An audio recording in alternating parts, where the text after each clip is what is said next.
give me one shot here on a blue chip stock, believe me, Kevin, the only problem you're gonna have is that you didn't buy more. Nobody knows if the stock is gonna go up, down, sideways, or in circles. What's going on, NBA draft fans? Your boys are back. The Wolves of Ball Street, your favorite draft analyst, the Draftdaq NBA Draft Podcast. Here with the season finale, wrapping up the 2022 NBA Draft. My name is Corey Tullaba, joined, as always, with my co-host, Albert, Garbage Time Gim. Albert, what is going on, dude? We made it. We actually made it. Last week felt like maybe one of the wildest weeks of my life, and it felt like we had 9 million things going on all at the same time, but we're here, and it's crazy. Like, I didn't even realize that this was the season finale, like as you were saying it. It's incredible because this is already the second time that we're doing a season finale episode. We went through last year's draft cycle too, so just feeling blessed, man. Feeling blessed, feeling thankful, and excited to get to a strong close to our season. Yeah, man. That was the draft stream, which was presented by NBA Top Shot, which if you go to the stream and you still want to sign up for NBA Top Shot using our link and, buy a starter pack, that would be dope. It was such an amazing experience. The support that the community gave us, tuning in live, staying with us through the entirety of the show, pre-show, a half hour before, all the way through the end of the show. I mean, it was an almost 6-hour stream. And Unreal. We had, an incredible amount of people rocking with us the entire time. Producing it was insane. Trying to do host duties and producing it was a lot, but it was worth it because the way that we set it up, where everybody got to shine and we got to rotate guys in and have all these differing opinions on the show, it was super cool, unique, and I think something that I'm looking forward to doing next year as well, as we finally make our way into the 2023 draft. But your boys are going to be at Summer League, and we're going to have a lot of content there. So we're going to bring back Summer School for the Draftdaq pod, which we did last year, which was fun. Little swerve on the Draftdaq theme, give you a little school sessions. And we're going to do it in person with the No Ceilings crew. It's going to be dope. But let's wrap up the 2022 draft. A lot of twists, a lot of turns. Let's start at the top. Obviously, everybody thought Jabari Smith was going to go to the Magic. He is instead heading to Houston at the third pick because Paulo Banchero heads to the Magic with the first overall pick. Banchero's odds on all the gambling sites swung in a major way in the day leading up to the draft, and up until the last minute, everything was up in the air. However, if you go back and listen to the Draftdaq wildcard mock draft that we did with Tyler Rucker, you will notice that we nailed the first 4 picks in that mock draft. So that's why I wanted to do the wildcard mock, because as crazy as it seemed, something that we preach all the time about the draft is that we love the uncertainty of it. We love the chaos that draft night brings, because for as much as consensus feels like consensus throughout the process, come draft night, it turns into just anything goes, no holds barred, and everything you thought goes out the window. And that's what happened. And Paulo went to the Magic. Was that the right move, Albert? I guess it's a TBD for now, right? It's hard, Corey, because for me, ultimately, I think just even a couple of days heading into the draft, I think where my head was at and what I started to think was, as much as I had Chet as number 1 on my board, there was a clear case that you could make for all 3 guys to go number 1, whether it's Chet, Jabari, or Paulo. So, I don't hate it. For me, once again, I still would have taken Chet number 1, no problem.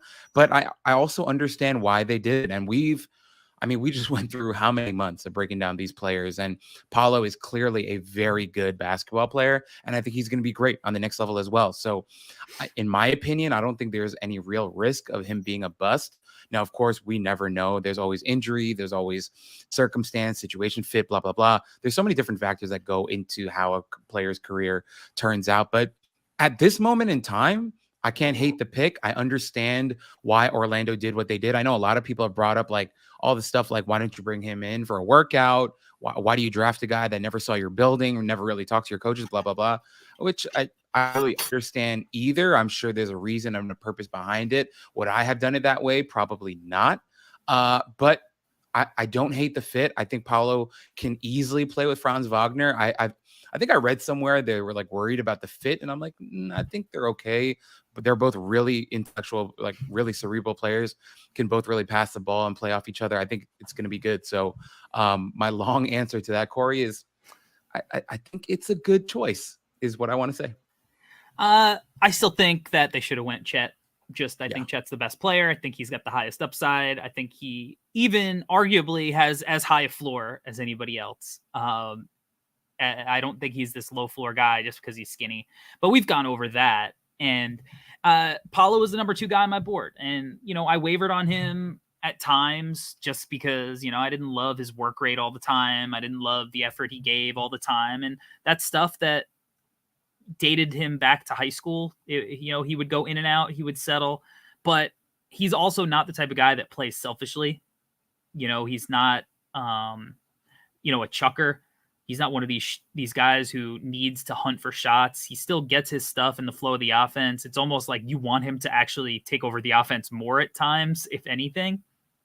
I think that, like you mentioned, he and Franz are great building blocks. To me, those are really the only 2 guys I care about now on that franchise. Like, I still believe in Jalen Suggs. I think he's going to be a good piece.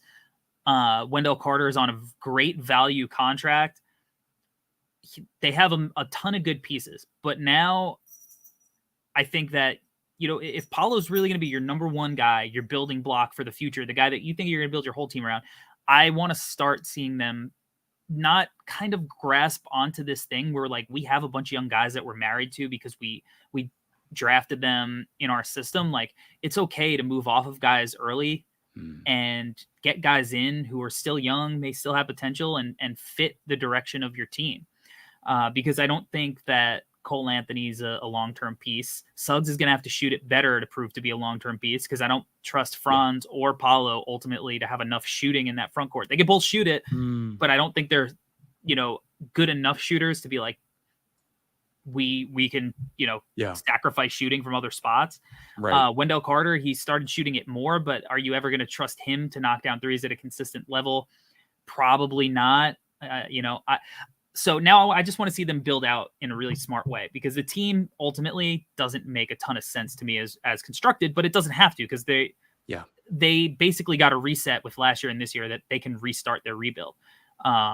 Jonathan Isaac to me is, podcast was it? Was it one of the podcasts it was Russillo. He had the GM of the Magic on, and yes, apparently he just got another surgery, Jonathan Isaac. So I'm not worried about him. He's the odd man out there in that front court, and who knows if they're going to be able to recoup any value. He's probably going to turn into a negative asset, even though he's like a phenomenal defender when he's healthy.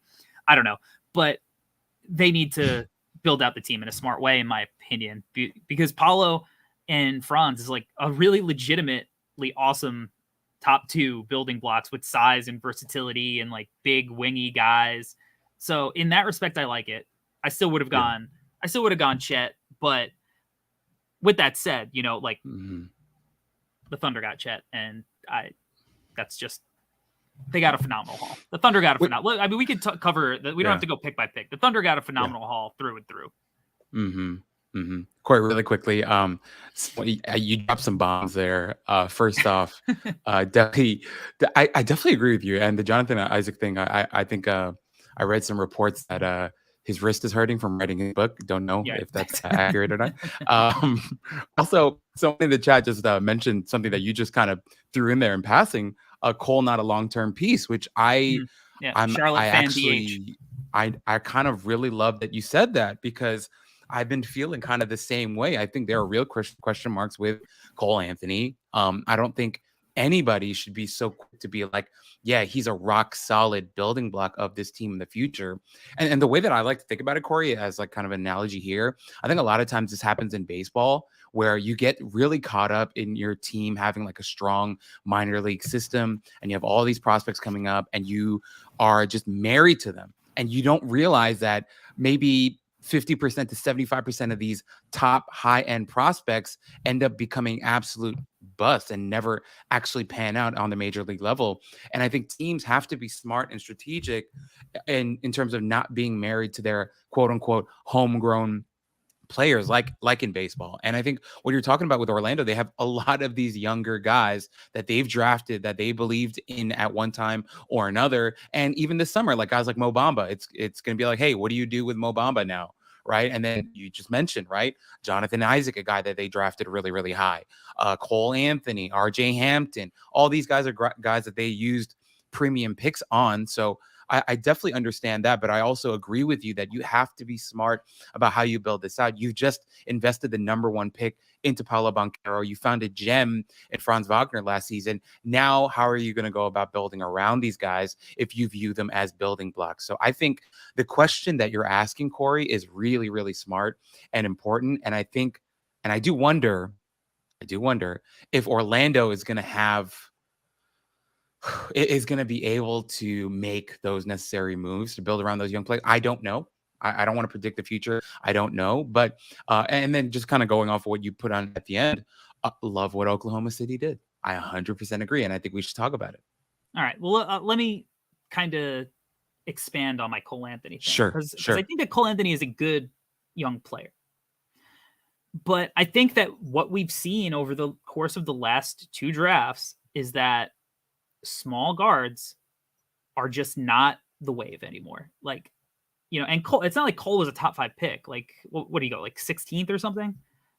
So to me, it's the marriage. It's like, if Cole can go fetch somebody who's just a little bit better of a fit because the team wants to bet on Cole Anthony's potential, great. But do I think that Cole Anthony is going to all of a sudden turn into Damian Lillard and have that kind of impact?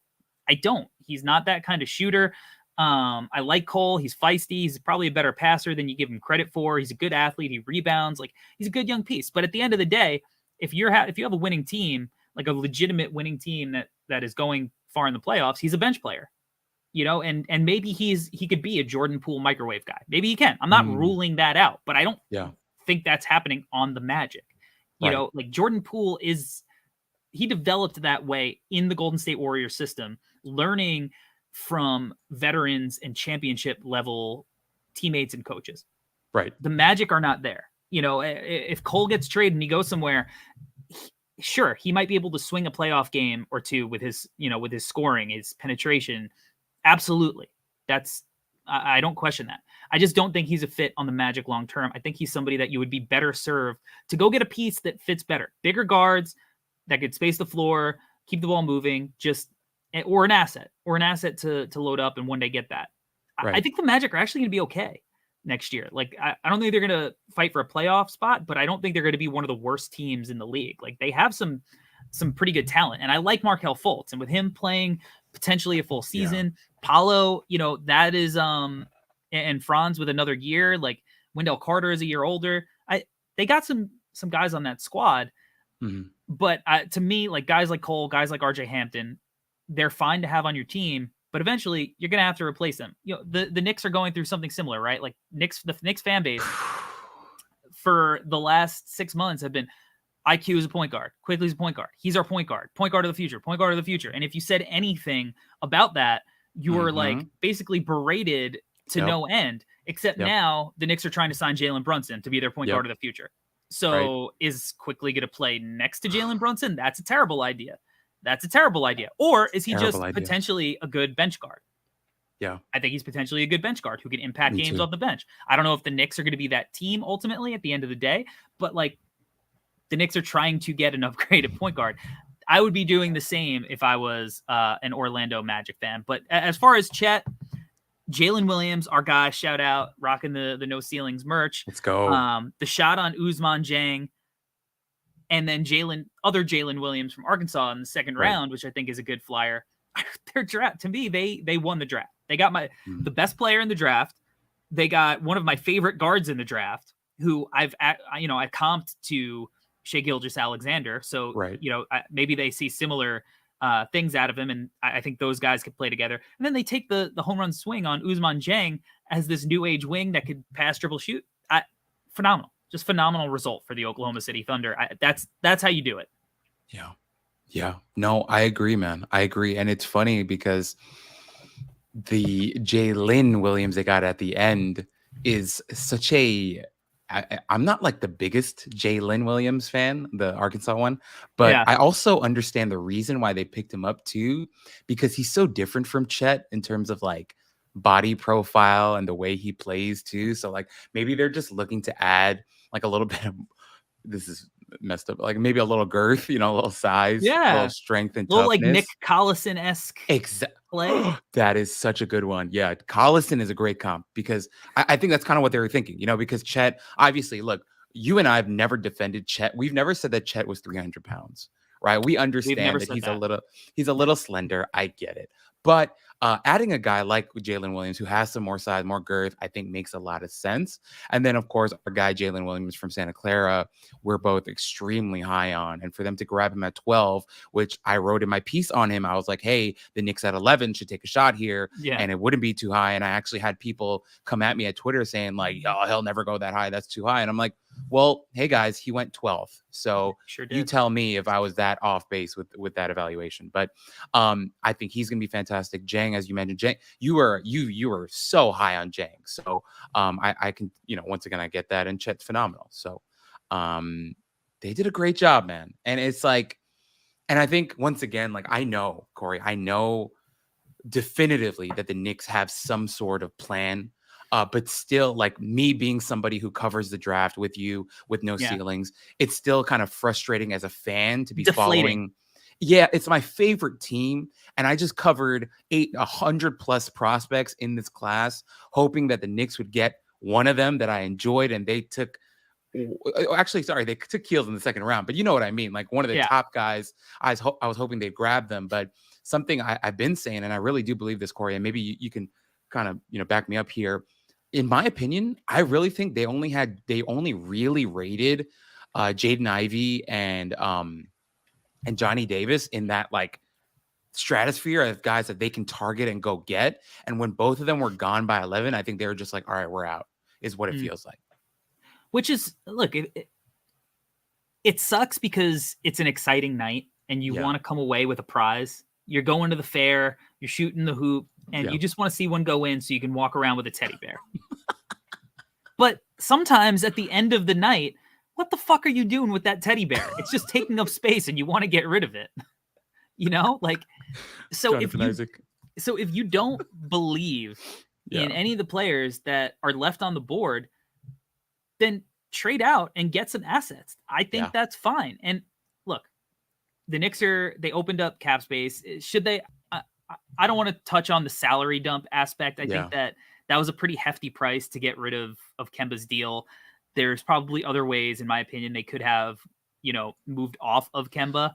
But the Knicks, if they get Jalen Brunson, it's a little bit more defensible. And ultimately, look, to me, the move is clear. They are acquiring assets for Donovan Mitchell. Mm-hmm. They're acquiring picks to move for Donovan Mitchell. I don't think Donovan Mitchell is going to request a trade this year.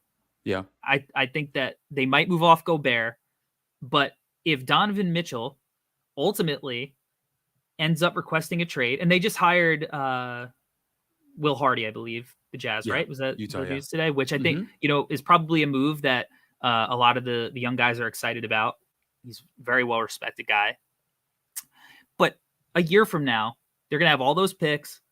They're going to have whatever future picks they have. They have a ton of assets. They have some pretty decent young players. And I think they just are accumulating asset. Now, whether, Jalen Duren would have been a better asset than one of those picks, who knows? I guess we'll see. Time will tell. But I understand it. It's a little deflating when you have a lottery pick and you don't actually end up picking a lottery pick. But what is everybody saying about this draft?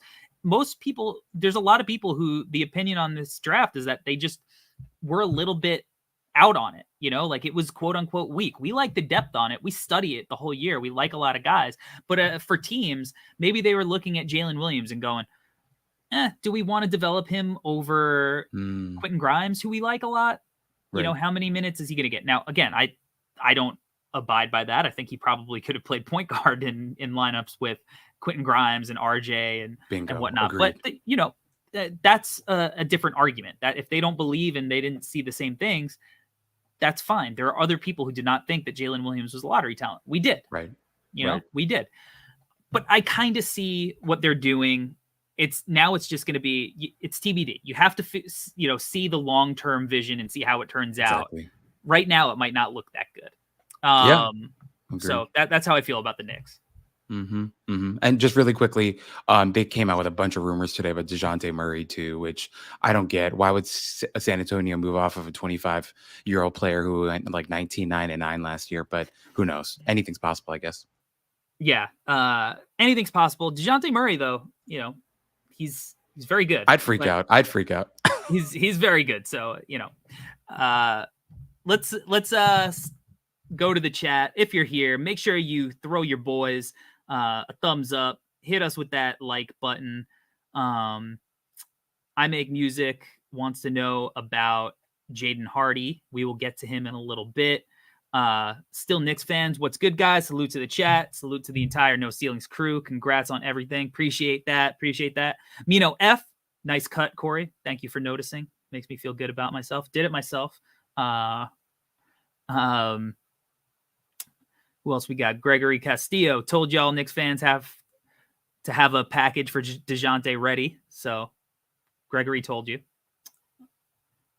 Rain Gibbs. I need more McBride minutes. A lot of Knicks fans feel that way, man. And Charlotte fan DH. Spurs want Wemby. That would be the reason that you move off of DeJounte, right? That you want. Wow. I started watching some Victor's tape. Started watching it. I've probably gone through like 4 games. I have thoughts, but I don't want to. I want to formulate them when I could have a full dialogue. And I got to iron some stuff out because he is one of the craziest things to look at and watch. And he's like young in a lot of the games. He's like really young in a lot of the games you're watching. Yeah. I got to catch up to you. There's a lot to unpack with Victor Wembanyama, the favorite to be number 1 in the 2023 draft.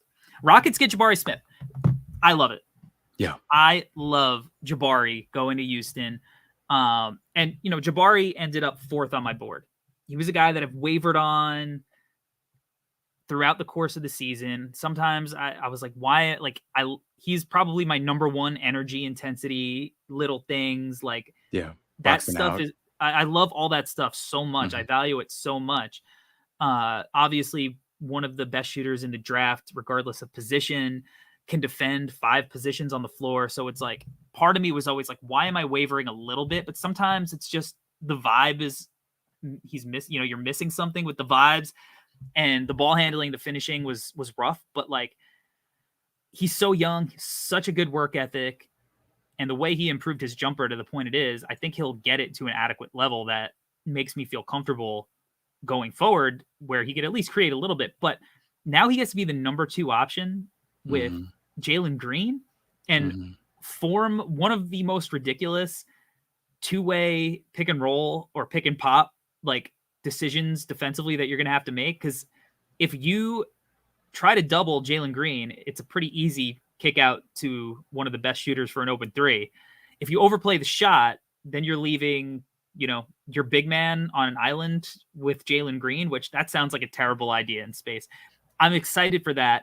I love Jabari Smith's fit with Şengün. I thought that his fit with Paolo was clunky enough that they would have to move off from him fairly soon. But Jabari Smith and Şengün, like the inside-outside combination, I love that. Absolutely love it. Big fan. And then the Rockets overall, the haul they got with Tari Eason and Ty late in the draft. To me, that was they crushed it. That was a great draft for them. I 100% agree. I mean, Corey, is this? I don't know. Maybe this is kind of outlandish for me to say, but I feel like Jabari Smith walks into the league and is already one of the best shooting bigs in the league. And I don't think that's crazy to say because he's that good of a shooter. I'm not saying he's one of the best forwards in the league. I'm just saying he's one of the best shooting bigs in the league already because he's that good of a shooter. And people can give me crap on it, but it's fine. I think he's that good of a shooter. And as you mentioned, we've highlighted so much all the other things that he does so well as well. You know, that box out that I think you posted a clip on Twitter like 6 months ago or something like it. It was one of my favorite clips of the entire cycle. And it literally... Crazy.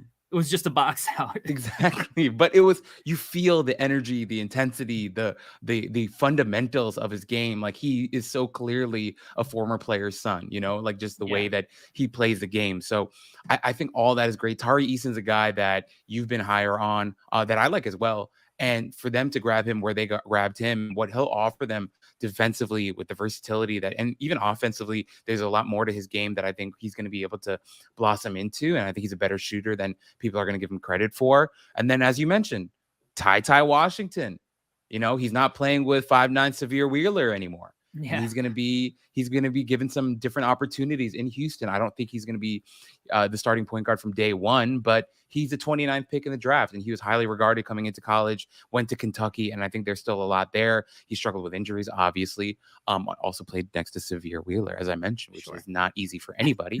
But I think they got really good value. And also, we have to mention, Jabari Smith is great value. He was a guy that most people thought was going to go number 1, and they got him at number 3. That's good value.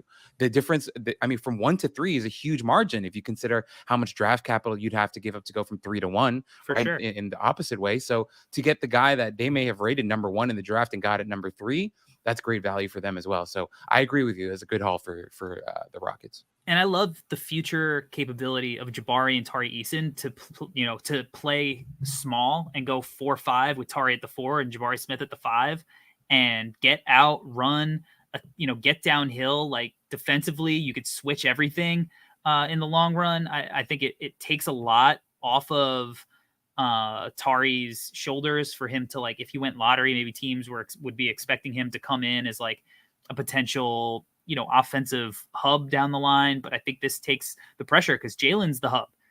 Jabari's the hub, So I think that he can come in, ultimately just be like a number 3 guy who does, makes smart cuts off ball, gets out in transition, attacks closeouts, and shoots open jumpers. Like, it's a really great role for him to go into. Things got wonky with the Kings at 4 and the Pistons at 5, but that's how I think most of us felt at No Ceilings, that it was actually going to go on draft night. Like, we weren't shocked. I went to a showcase in Manhattan a week before the draft, talking to NBA scouts, and they were like, we don't know what the Kings are going to do, but our best guess is the fact that these guys have a mandate to win. They're probably going to go with somebody who is a little bit more ready to contribute to winning, rather than betting on the potential. They traded for Sabonis. They just moved off of Halliburton.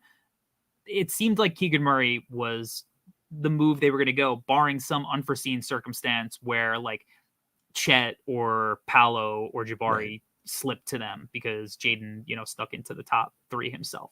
So it wasn't shocking. Honestly, to me, it was the right move. I ultimately, at the end of the day, moved Keegan ahead of Jaden Ivey on my board.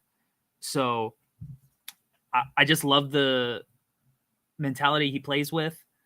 I love how his game translates to the modern NBA. I think ultimately he's going to be one of the best players in this draft. And he's the kind of guy that the Kings need to draft. This is the kind of guy that moves your franchise forward in a real tangible way. So I thought it was a smart move. And then Jaden Ivey to the Pistons, I get that too. So, I think that my thing with Jaden is anybody who's comparing him to Ja Morant, I get it. They score in very similar ways. But what makes Ja Morant is the fact that he's also one of the best playmakers in the entire fucking league.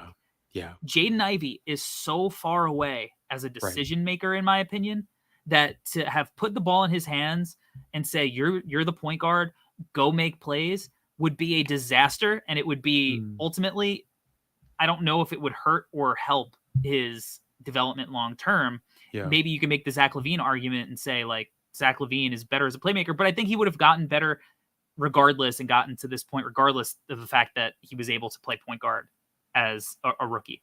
So having Cade there to now run that offense, right, letting Cade make the decisions, handle the majority of the ball handling, and then let Jaden Ivey just focus on getting into the teeth of the defense, scoring, getting out in transition, adding athleticism to a team that really needed a jolt of athleticism. And shit, they really got more athletic in this draft with Jaden Ivey, Jalen Duren, and Gabriel Procida. They fucking they are bouncy as all hell now. So to me now, this is the ideal developmental situation for him. For me, it was like either go to Detroit or Indiana, where he could either play off of Halliburton or Cade, guys who are more comfortable making decisions with the ball in their hands. Dude, I 100% agree. That I really like what you said, because I think I don't think I heard enough people talk about that in saying that Ivy is a couple levels behind Moran as a playmaker. And once again, which is why it's such a great situation that he ended up in, because Cade is such an advanced playmaker and a guy who he went number 1 last year for a reason, everybody. I hope everyone realizes that now. After early in the season, people were talking about like, oh, Evan Mobley should have went first. I'm like, well, maybe pump the brakes a little. Cade's going to be just fine. And so Cade is going to be an unbelievable partner for Ivy. I think that's really exciting. Getting Duren for the whole Knicks stuff is great too. Great for them too. Athletic big, who I think has more than he's given credit for, as you've talked about Corey a ton. That's an interesting call. And then Procida. Procida is awesome. If you guys haven't watched any Procida yet, be ready. When you watch him play, you're going to be very excited. Go watch his stuff right now, wherever you can find it. He's a very, not right very now. If you're watching live, continue watching us. Pay attention to us and listen to what I have to say. But no, I agree. I think that's a great haul for them. Obviously, Ivy is a lot of fun, and he's in a great situation where he's not going to be asked to do way too much, in my opinion. So once again, Procida, really fun. Guys, just trust us on this. Like, you might be like, oh, who's this Euro guy? He's a super freak athlete who can shoot the ball, and he has good size. And Procida, right? As Ryan Russillo is just absolutely in love with saying his name right now and throws it in on every pod. But Procida's awesome. You guys are going to love him if you're a Detroit fan. And overall, great haul. Great. And I love that Detroit is building a big team. This is the direction of the league, right? So it's like you can go Jaden Ivey, Cade, Procida, who's like 6'8", Sadiq Bey, and Jalen Duren, and play this modern game with floor spacing and slashing and switchable defenders. I really, really love what Detroit is building, and they're rocking the teal retros next year. I can't wait. If I'm not mistaken, I mean, I might have to get myself a Procida, horse, Grant Hill style Pistons jersey next year. But I love that team, and I think that's the right spot for Jaden Ivey. And I like that they went and said Jalen Duren's our guy. Yeah.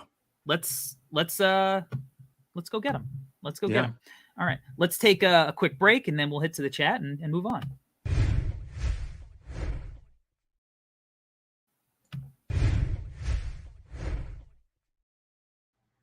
All right, we're back. If you're watching live, it's like we never went anywhere. Let's see. We had a question about Shaedon Sharpe in the chat. Charlotte Fan DH said, where do y'all have Sharpe on your boards? I think he would have been perfect in Indiana. So I'll let you go first. Where was Sharpe on your board? I actually don't have my board up, but I can get it. Here we go. On my board, I had Shaedon Sharpe at Jesus Christ. I have this. Give me 1 second. Okay, I had Shaedon Sharpe at 8. So, yeah, he went. Yeah, where did he go again? Let's see. He went 7th to Portland. Perfect. Yeah. So I had Sharpe at 8. I understand if you wanted him on the Pacers. I think if you've been listening to our pod, you know how I feel about Benedict Mathurin. Not that I hate him, but at 6, I thought there were, in my opinion, better options than Benedict Mathurin, but I also understand why the Pacers did what they did.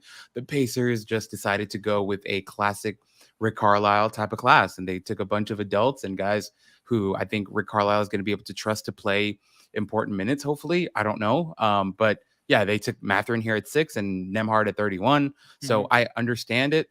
But for me, like I would have much rather had Johnny Davis there at that spot. That's just my opinion. You can hate me. I don't care. And yeah, even like Sharpe, I wouldn't have minded them taking a shot on Sharpe. But yeah, anyway, that's how I feel. I had him at 7th on my board, and it's mostly because I chickened out, because I actually had him as high as 3rd on my board for a lot of, once he declared for this draft, I had him pretty high. I just think watching the way he moves on the court, how effortlessly he scores, how effortlessly he gets a shot up, his bounce, his frame, it's incredibly difficult to look at him and not get really excited. You know, I talked to a scout of a team who was like, if you can't see how fucking talented this kid is, then this job is not for you. Right. So that's apparent. It's just with such limited information. And everyone was really tight-lipped. Like I tried doing some digging and I couldn't get like the answers I was looking for out of people. So ultimately for me, it was like, there's only so much tape. It's AAU style. There's no like real substance in his tape other than just the amount of potential that's oozing out of him. And I just couldn't really get solid intel. So for me, it was just like, and also he had a disastrous media tour. Yeah. But again, that's okay. These kids are young. LaMelo had a disastrous media tour too, and he's been pretty good in the NBA, I'd say, right? You agree with that? Maybe. So that's not the end of the world. But if there's anybody who knows all of these questions that I had about Shaedon Sharpe, it was Mike Schmitz. Like the guy who has seen him and been around him and been in the gym with him. Right. So I trust that this was the right decision. I felt like Sharpe was going to the Blazers leading up to the draft, but when it happened, I was like, okay, like he's going for it. Cause you know, I know that like Dyson Daniels was a guy that front office really coveted. So, and Dyson Daniels is a guy that fits the way the modern NBA is played and the guy who contributes to winning at a high level. So to pass up on that, which seems like much more of a sure thing for a guy like Shaedon Sharpe, who a lot of people feel is a risky bet, you have to be confident in all of the other stuff. And I'm confident with that pick now. I'm confident in Dame's ability to be a leader for him. I'm confident in the Blazers' developmental process. Anthony Simons has turned into a really great player. So, and Shaedon Sharpe, in my opinion, has a lot more natural talent just because he's got his bigger frame. And that matters at this level. So I'm kind of okay with him going there. It's not going to shock me if he ends up being one of the 3 best players in the draft because the talent is oozing out of him. Our guy, Pee Wee the Plug, says favorite undrafted signings, and why do you guys feel like Jaden Hardy dropped so low? So let's start with favorite undrafted signings. Albert, who is your favorite undrafted signing? My favorite undrafted signing was a guy who I thought the Knicks should have taken at 42 and somehow ended up falling out of the draft. His name is Justin Lewis from Marquette. Him going to the Bulls, I thought was phenomenal. The fact that the Bulls walked away with Dalen Terry at 18 and then also got Justin Lewis, who I think I had a first-round grade on or an early second-round grade on him. For them to get him as an undrafted free agent, I thought was phenomenal value. Unbelievable value, in my opinion. Are we doing the Hardy thing first or yeah? Well, I'll go with my guys too. For sure. We'll talk about Hardy. Justin Lewis for me, I think he's a guy who offensively showed a ton. He can even post a little bit, showed stuff in the mid-range. I think 3-point shooting is going to be there. Defensively, I think he's going to also develop even more. I think physique-wise, I think he's a little doughy, but in an NBA program, I think he's just going to in my opinion, I could be wrong, but I think he's going to tighten up a little bit and he's going to be even better. So I think the Bulls got an absolute gem in Justin Lewis as an undrafted free agent. Yeah, I mean, you could see my reaction live on the stream, on the draft night stream, as we were announcing like the free agent signings. I'm a Bulls fan, and Justin Lewis was I had a first round grade on him. I thought he was like a guy that Miami should have took at 27, and the Bulls Right. got him as an undrafted free agent, two-way deal. Like that was my favorite. Trying to be as unbiased as possible, he was the highest guy ranked on my board who didn't get drafted. So that was my favorite. I also really liked the Alondas Williams. I think he's a good guy to take a bet on for Brooklyn. I actually like the Jan Montero for the Knicks. Jan Montero is a guy that I've stayed high on the whole process. Weird situation with the overtime elite, but he was really good overseas, like high pedigree guy, feisty defender, doesn't get credit for it. And everybody says that Trevor Keels was like classic Tibbs guy, Trevor Keels. And it's like, actually, Keels is not a classic Tibbs guy. You know who's a classic Tibbs guy? Jan Montero. Jan Montero is the classic Tibbs guy. He's the small, shifty point guard that can get his own shot and competes defensively. Now, does that mean that that type of player is valuable in this day and age?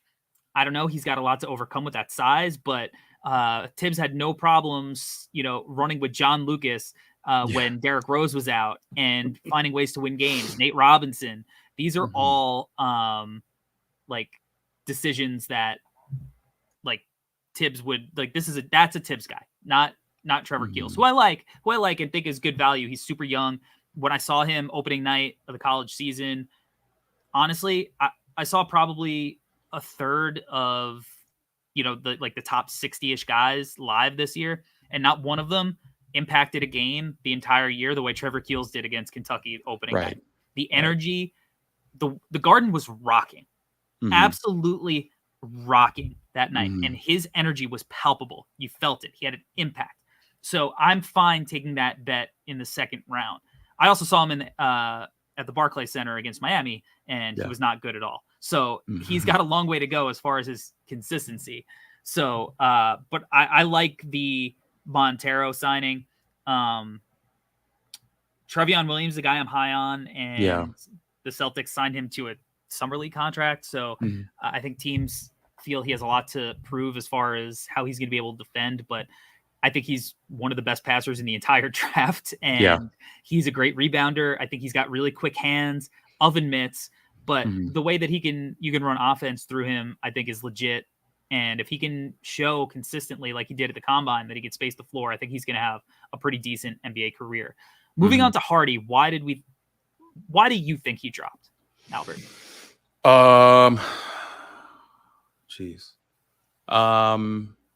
I think, in my opinion, well, first off, the G League season, they played 12, 13 games, something like that, right? It wasn't too crazy. Well, no, it was more.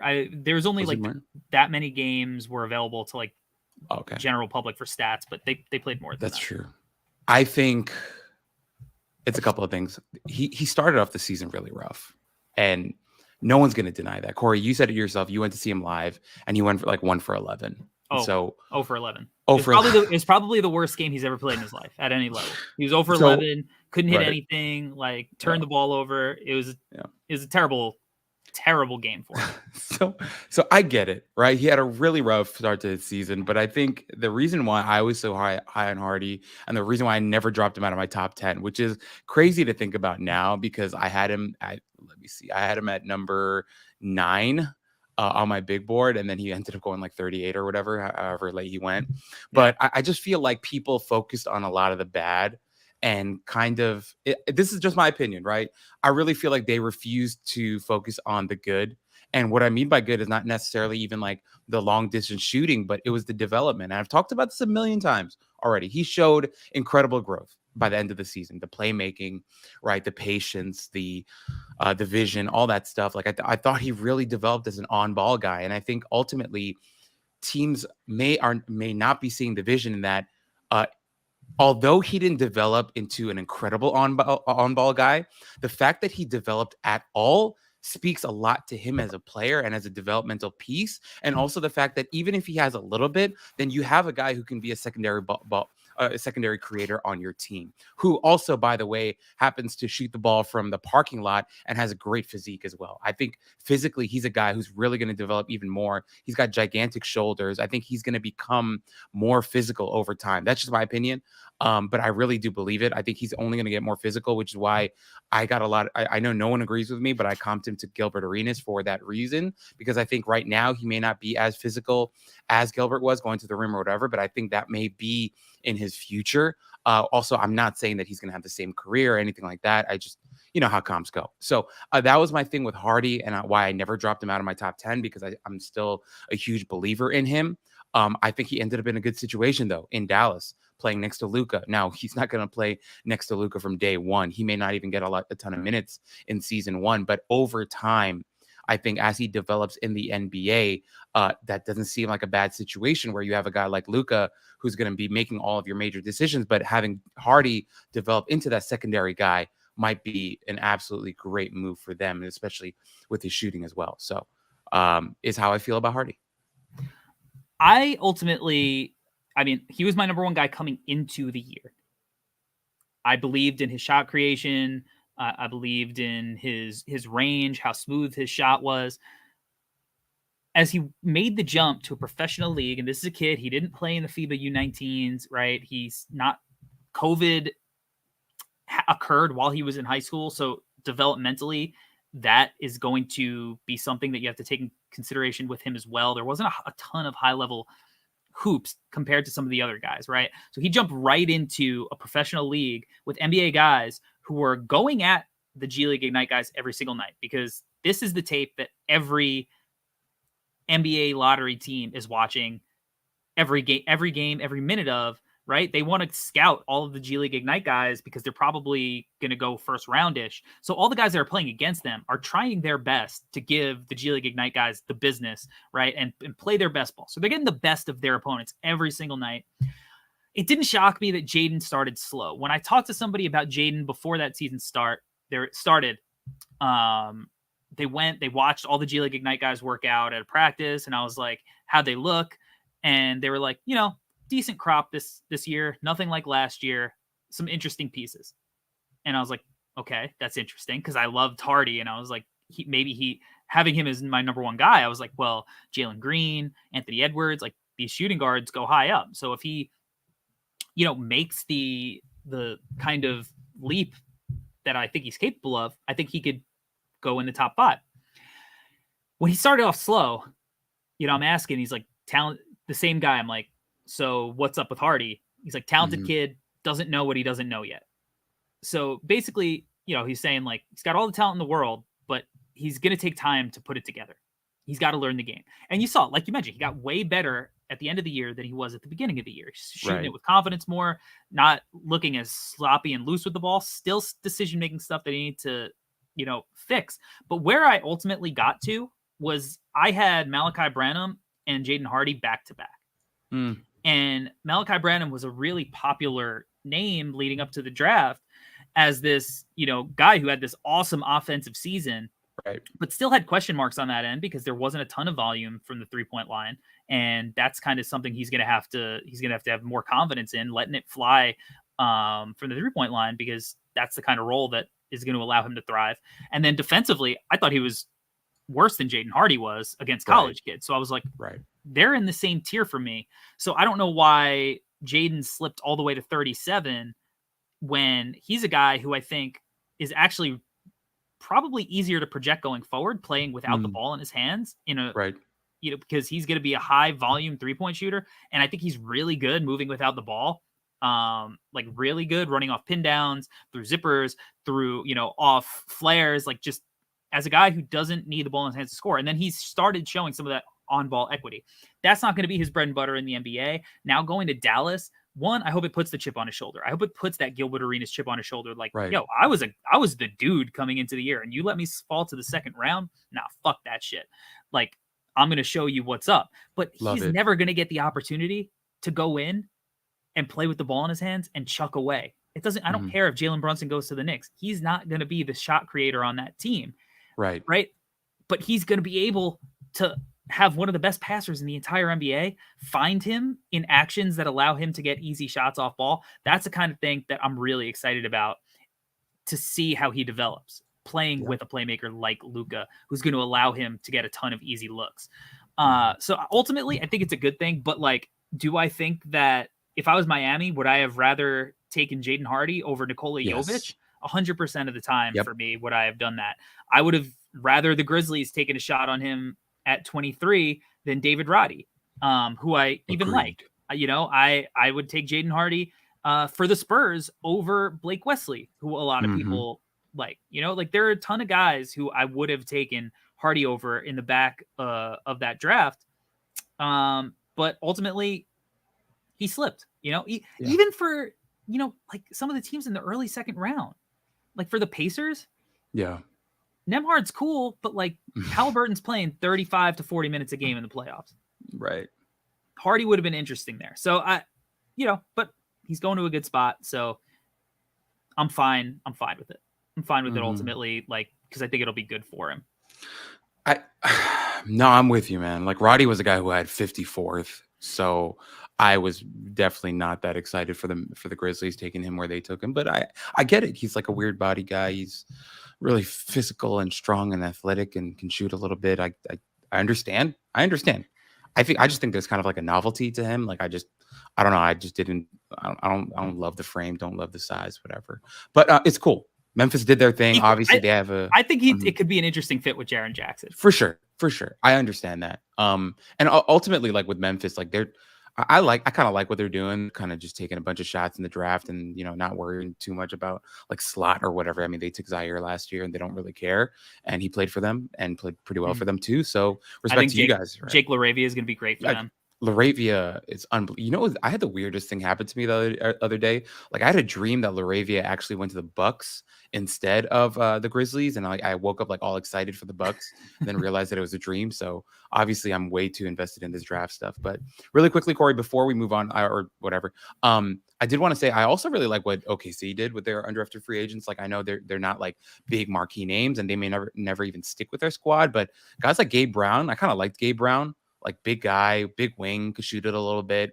I thought even defensively, like there's more to him there. And then they even took a shot on Jaden Shackelford, who obviously I don't know if he's ever going to be an NBA player, but I liked when I did watch him play how he was never afraid to shoot, and he could shoot it pretty damn well too. So I thought those were two interesting shots that they took in undrafted free agency. That who knows, like especially like a guy like Gabe Brown, like you could see him easily become an NBA player one day with that size and length, and you know with the shooting potential with him. So I didn't mind what they did considering what they did already with their first and second round picks. So yeah, they did well. They did really well. The 14, 15, 16 spot, Ochai Agbaji, Mark Williams, AJ Griffin. Agbaji went to the Cavs, Williams went to the Hornets, Griffin went to the Hawks. I'll start with AJ because AJ I had third on my board. Still kind of shocked he fell out of the lottery. And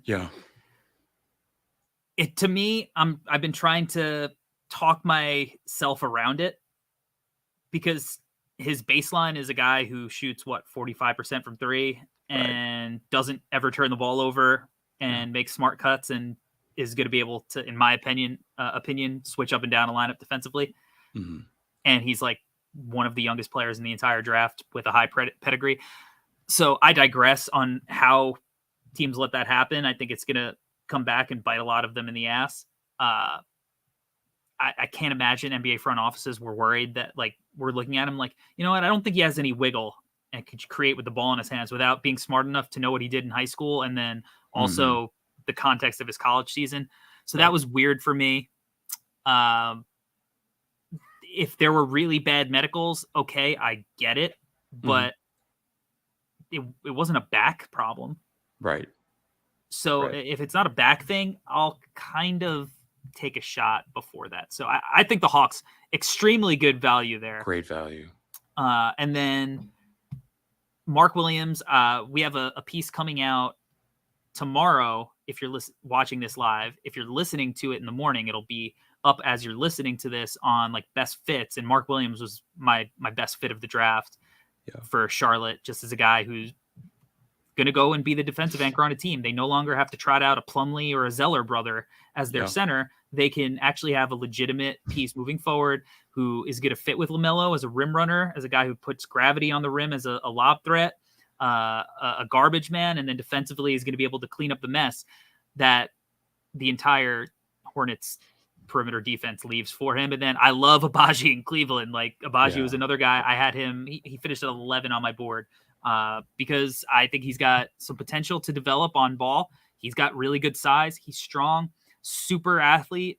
I think he's almost underrated in this draft athletically at this point. And he could shoot in a variety of ways. And he's a fucking winner, which, is valuable to me. I don't know. It's not valuable to everybody, but to me, it's valuable. So start wherever you want with that crop of guys. Well, first off, I want to piggyback off of what you said, because something I said before the draft, and I'm going to say it again for everybody to hear. I think Ochai Agbaji is a better athlete than Benedict Mathurin. So take that to the bank. Do whatever you will. Like, I really believe that. And everyone talks about Mathurin as some elite athlete. I'm like, have you seen Ochai Agbaji jump? It's unreal.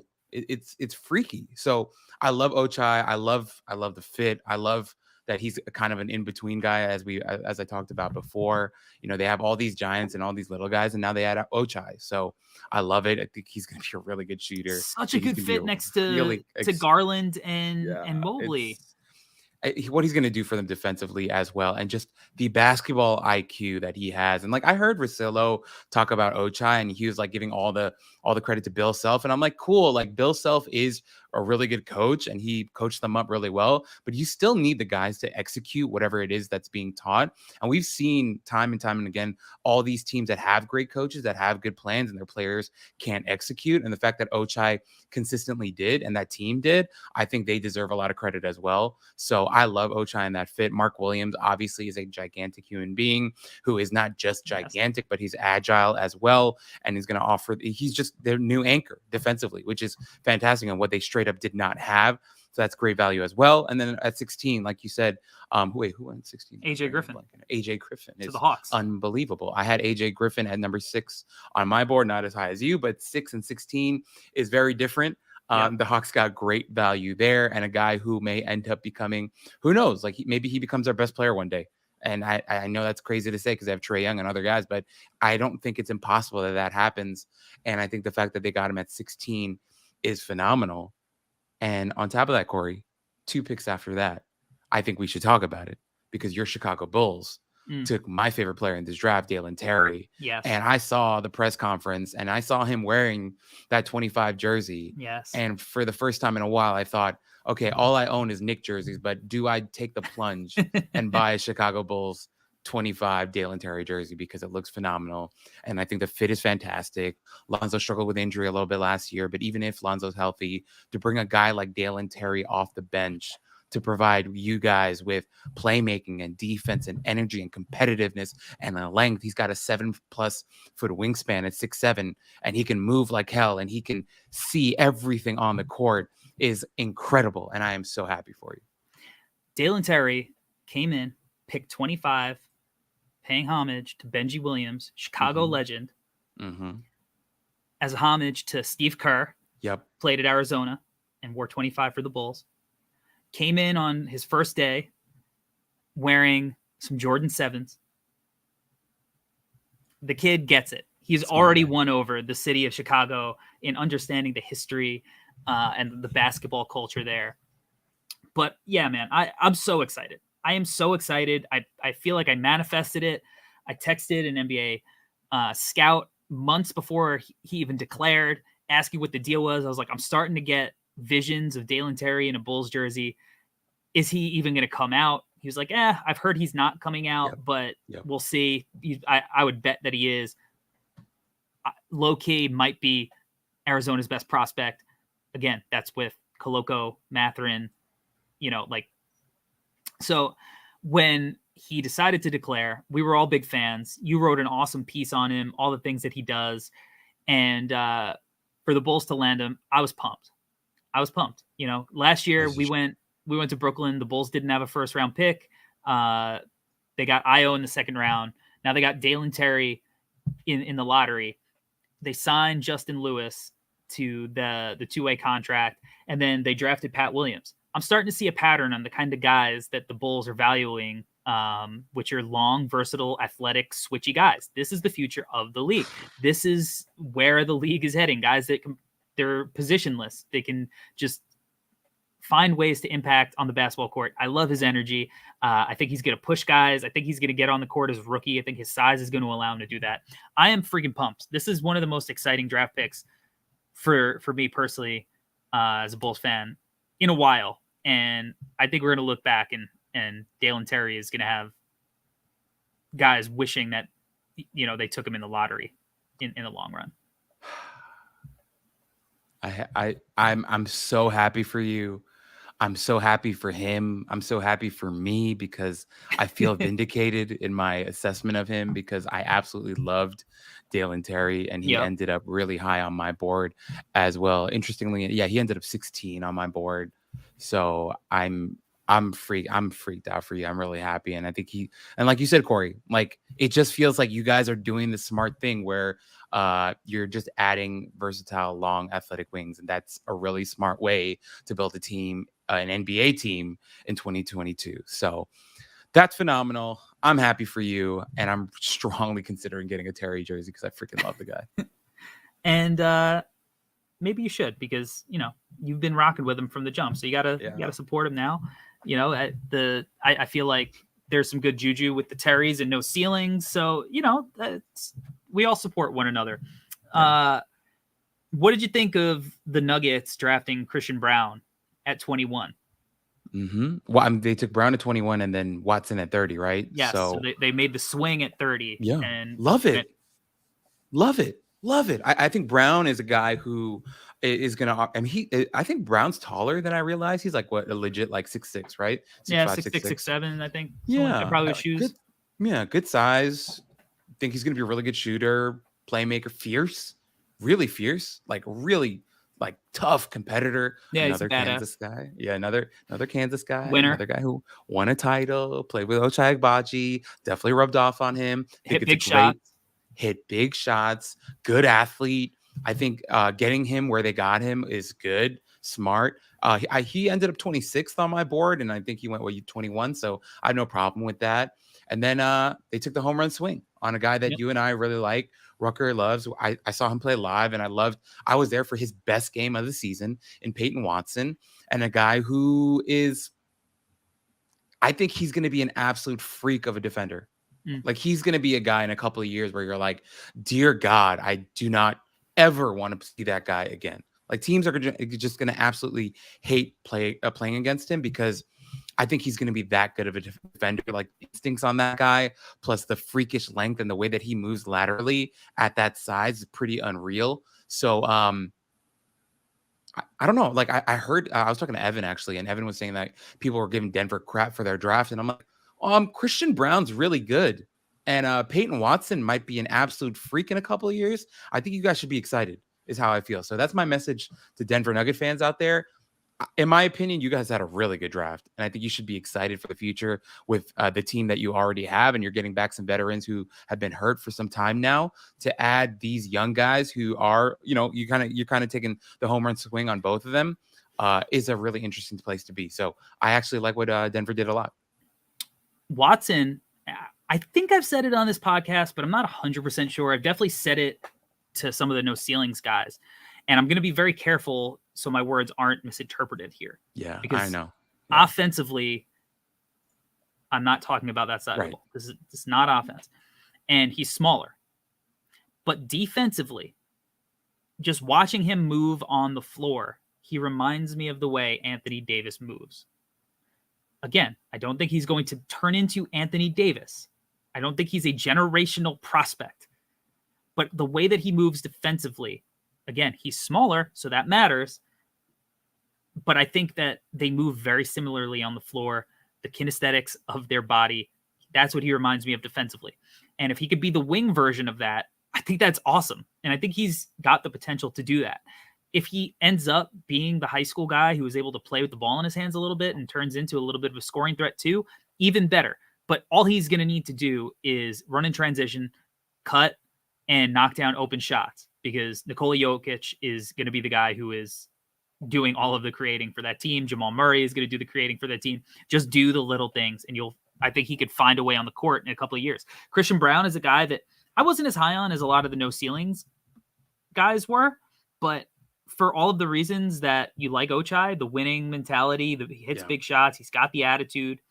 I really like him going to Denver as a fit there, because they're a team who's trying to get over the hump. They don't need, and they took their home run swing at 30. So they wanted to get a piece that they think could be a cheap guy on their books going forward, because their contracts are going to start adding up.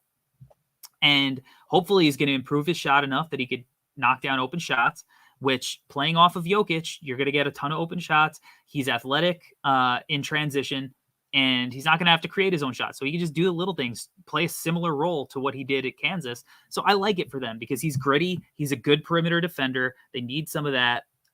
He's switchable in that regard. So I like it for them there. Yeah, exactly. I love it a lot. They had a good draft. I think if you're a Denver Nuggets fan, relax. Obviously, maybe you were hoping for somebody. I don't know who you were hoping for at those slots, but those are good players that you got at good draft points. So I'm cool with it. I'm really cool with it. Only a couple. I just want to touch on a few second rounders before we get out of here. EJ Liddell. Yeah. God. Or Kendall Brown. Who are you more shocked dropped as far as they did? 100% EJ Liddell. Liddell was a guy that I thought was easily going to be in the top 20. I almost thought it was a lock that you guys took him at 18. And I think I saw some random TikTok video of Chicago Bulls fans watching the draft, and a bunch of them were like, no, not EJ, not EJ. And I'm like, wow, you guys clearly didn't watch basketball this season, because EJ Liddell was phenomenal and would have been great on that Bulls team. So what the hell are you guys watching? I don't know what you guys are reading or watching, but EJ Liddell would have been phenomenal at 18. But hey, you guys ended up with Dalen Terry, so that's great too. But Liddell is a guy who should have been a top 20 pick, in my opinion. I think he's another freak defensive guy. I loved what he did last season as a shot blocker. I posted some clips on my Twitter account. Some of the blocks that he had, I was just like, well, what is this? Well, what are we talking about here? He's got that volleyball explosiveness that he got from his mom. Mom's a volleyball player. It's freakish, man. It's the quick jump. He gets up there quick, dude, and he just absolutely tosses stuff, which I love. And then offensively too, I think he's going to offer a lot of just a ton of versatility offensively too. And I think he's a developing shooter who he shot 37% from three this past season. Shot it well this year. Right? It could be even higher. And don't worry about the size, man. He makes up for it plenty with length and athleticism, and he's a really sturdy body guy. So he was a much bigger shock to me than Kendall Brown, because I didn't even have a first round grade on Kendall Brown. So EJ falling as far as he did, I thought was just absolutely asinine. Me too. I would have been perfectly happy, stoked even, if he did go to Chicago. I had Dalen ranked ahead of him, I think, but close enough. And EJ moves defensively, man. It's not even just the shot blocking. He's a big dude, but he moves his feet. He is agile out. He's got soft feet. He could stick with perimeter guys. He's long. He's strong.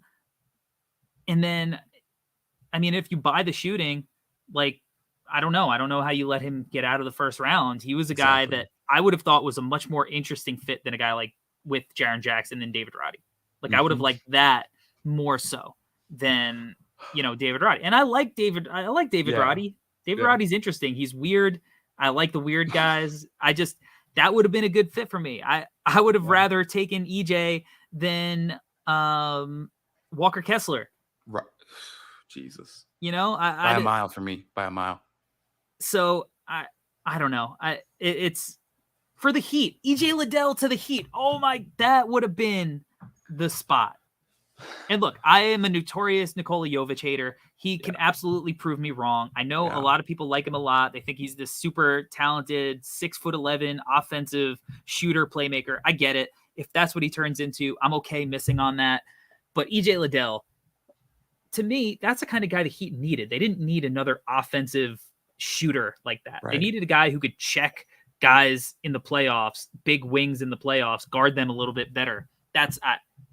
Corey, really quickly, Corey, for me, what's the rationale behind not liking Liddell is what I don't understand, because you watch the modern NBA and like, who is the keystone, most popular first guy that comes to mind when you think about like big, versatile defender? That guy's Draymond Green, right? And I'm not saying EJ Liddell is Draymond Green, but wouldn't you want a guy who has like similar tools, who can do, who like may be able to learn and develop into a guy kind of like that, even if he's not the same, obviously? Like Liddell is a guy who, as you mentioned, moves so well and offensively can give you so much. He can be a number one option offensively, as he showed in college, right? Not that you're going to ask him to do the same in the NBA, but if he has that much offensive ability, meanwhile defensively can also do all that other stuff, why does he fall? I just can't understand the rationale behind it. Is it because he's 6'7", 6'8"? Like, isn't that a good thing? If you're at that size, it can move that well and also defend like that. It boggles my mind. It absolutely boggles my mind. NBA teams doing NBA team stuff. Hate it.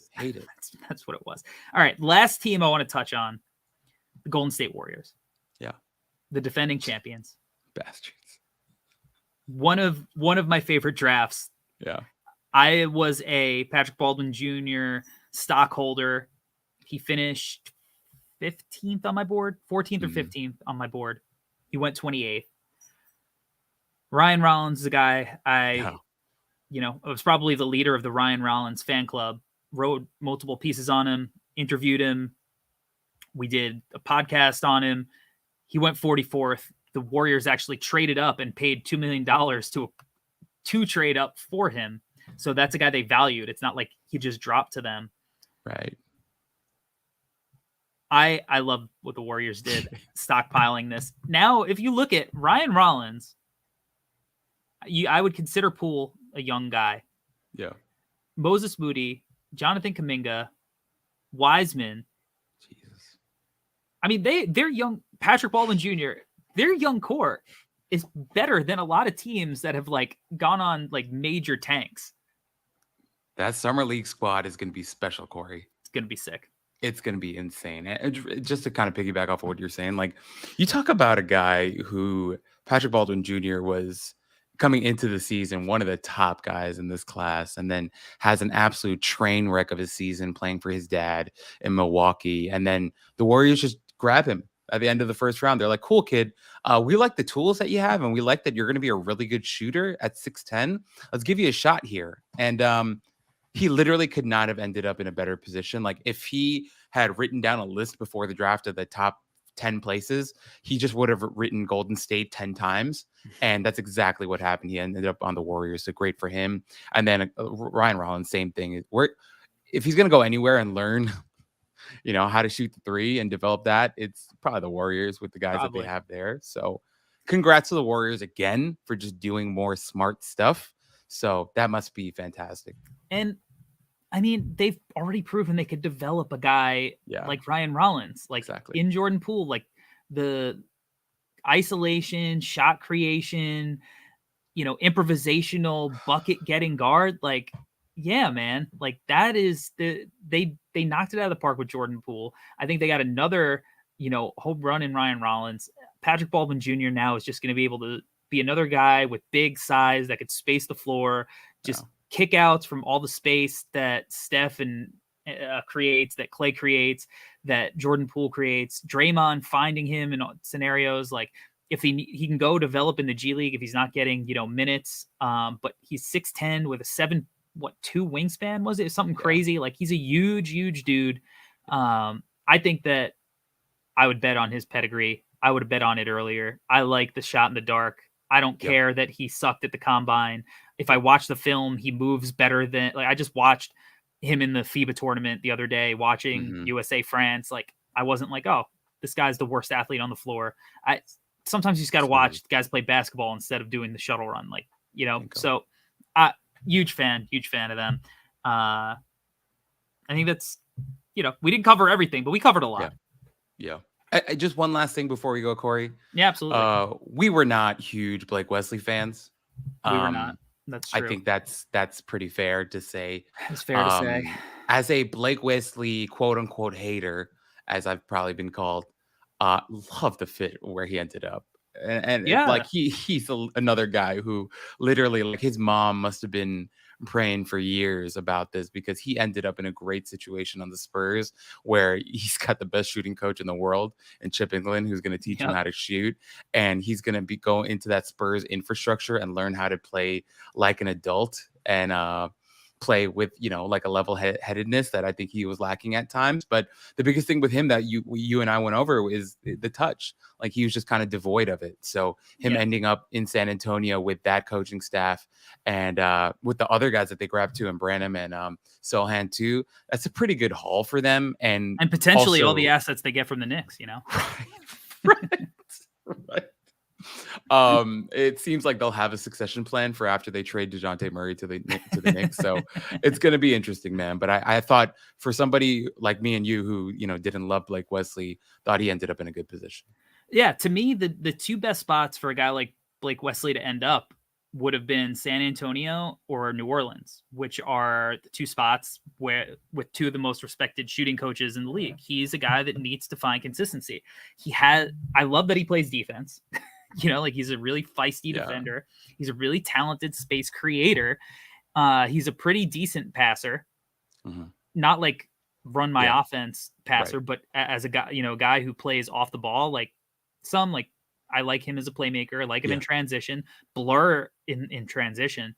He needs to finish and he needs to shoot it. And I know for sure that San Antonio will at least help him shoot it. And at the worst case, if he can get buckets as a jump shooter, the way he creates space, he could live up to that value and outplay his draft spot in that regard. And I like that fit for him in San Antonio. Yeah, it worked out perfectly for him, literally. So I still think I would rate Primo as a better prospect than either of those two guys. But nothing's guaranteed in the league. Nothing's guaranteed in this league. Nothing's guaranteed. So agreed. Albert, that is going to do it for season 2 of the Draftdaq NBA Draft Podcast. It's going to do it. We'll be back. I mean, we're still going to be coming to you weekly. We're not going on hiatus or anything. We're going to give you content, probably a summer league preview next week, and then, we got summer league with the No Ceilings crew. Looking forward to that. Looking forward to getting to see, a bunch of people that we've had on the podcast in person. If you're going to be at summer league, if you're listening to this, if you're watching this and you're going to be at summer league and you see the No Ceilings crew, make sure you come say what's up, man. Make sure you come through, say what's up. We would love to meet all the people who have supported us, and you guys have done a hell of a job supporting us, more so than we could have imagined this year. So Albert, tell the people where they could find you on the World Wide Web. You guys can find me at Alberto Gim on Twitter. Is where you can find me. It's been an absolute honor for me to be a part of this podcast and to be a part of the No Ceilings crew during this draft cycle. For us here at the Draftdaq, for Corey and I, this was the second draft cycle for us, and the second one was even better than the first one. And I don't want to speak for Corey, but I think for both of us, we're just extremely blessed and thankful for all our listeners who've been riding with us from day one. Or if you just joined us today, we love you just the same. But ultimately, I think for us, we're super excited for the future and what the future holds for us. And we just want to keep pumping out good content that you guys enjoy. But thank you again. Really appreciate all you guys. Yes, sir. You can find me at Corey Tulaba on Twitter, No Ceilings NBA on Twitter, NoCeilingsNBA.com for Monday through Friday written content. Make sure you subscribe. It is free. If you want to rock some No Ceilings merch, like our guy Jalen Williams, Oklahoma City Thunder lottery pick, make sure you go to NoCeilingsNBA.BigCartel.com and cop you some fresh merch. And as always, make sure that you rate 5 stars and subscribe to the Draftdaq NBA Draft Podcast. That's going to do it. Season 2, we out. Peace.